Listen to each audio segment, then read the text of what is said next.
भगवान श्री कृष्ण और राधा रानी की प्रेम कथा केवल दो व्यक्तियों की कहानी नहीं है, बल्कि यह आत्मा और परमात्मा के मिलन का दिव्य प्रतीक है।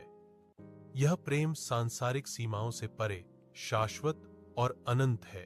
वृंदावन की पावन भूमि पर यमुना के तट बसे गांव में नंदलाल कृष्ण अपने बाल्यकाल की लीलाओं से सबका मन मोह लेते थे।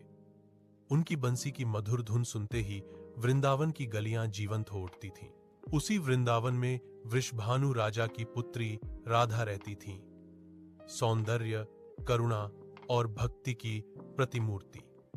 कहा जाता है कि राधा और कृष्ण का मिलन किसी एक जन्म का नहीं, बल्कि अनादिकाल से चला आ रहा संबंध है। जब कृष्ण बंसी बजाते तो राधा का हृदय स्वतः ही उस धुन में लीन हो जाता। वह बंसी नहीं, मानो स्वयं कृष्ण का हृदय बोल रहा हो। राधा जी का प्रेम न किसी अपेक्षा पर टिका था, न किसी बंधन पर। वह निस्वार्थ, निर्मल और पूर्ण समर्पण से भरा था। कृष्ण भी राधा के बिना अधूरे थे। कहा जाता है कि राधा के बिना कृष्ण नहीं और कृष्ण के बिना राधा नहीं। रास लीला के समय गोपियां कृष्ण के चारों ओर नृत्य करती थीं, परंतु कृष्ण का मन केवल राधा में ही रमा रहता था।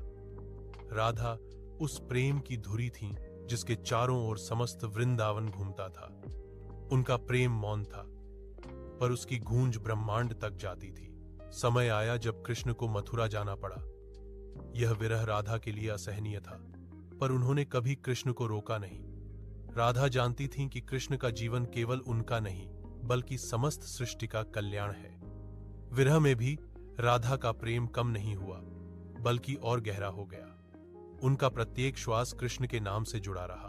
कहा जाता है कि कृष्ण ने द्वारका में अनेक राजसी जीवन जिए, पर उनके हृदय में वृंदावन और राधा सदा